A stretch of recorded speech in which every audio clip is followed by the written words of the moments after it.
আগে যাই ওয়াজ করতে হুজুররা সব আওয়ামী লীগের বিরুদ্ধে যেত, এখন ওয়াজ করলে বিএনপির বিরুদ্ধে চলে যায়। কি করা যন্ত্রণা। হাজির কি আছে, সরি দুঃখিত।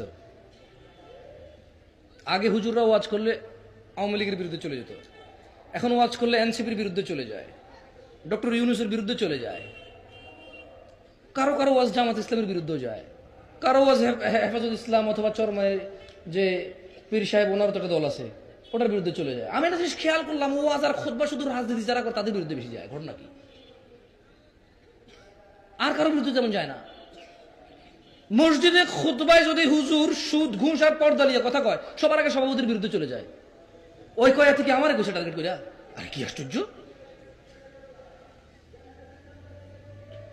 তাহলে নূহ আলাইহিস সালামের জাতি দাওয়াত যত বেশি দিছে তত কি করছে? কি করছে?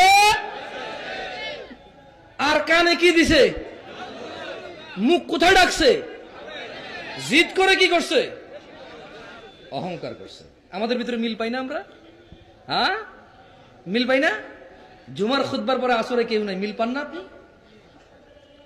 মিল পান না? এখানে আমি যদি বলি যে দাড়ি কাটা হারাম, ঠিক কিনা? সব দাড়ি কাটা লোক ঠিক কইছে।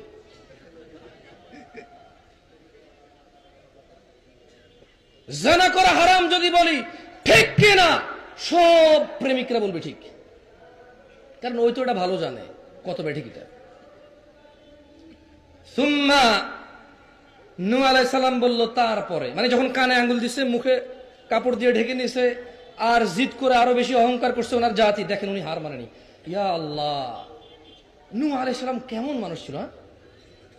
ওনার জাতি ওনাকে এইভাবে মানে রিয়েক্ট করছে ওনার সাথে, কিন্তু উনি কিন্তু জাতির প্রতি উনি কিন্তু করেনি, কি করেনি? ক্ষান্ত হয়নি, জাতির প্রতি ভালোবাসা কমায়নি।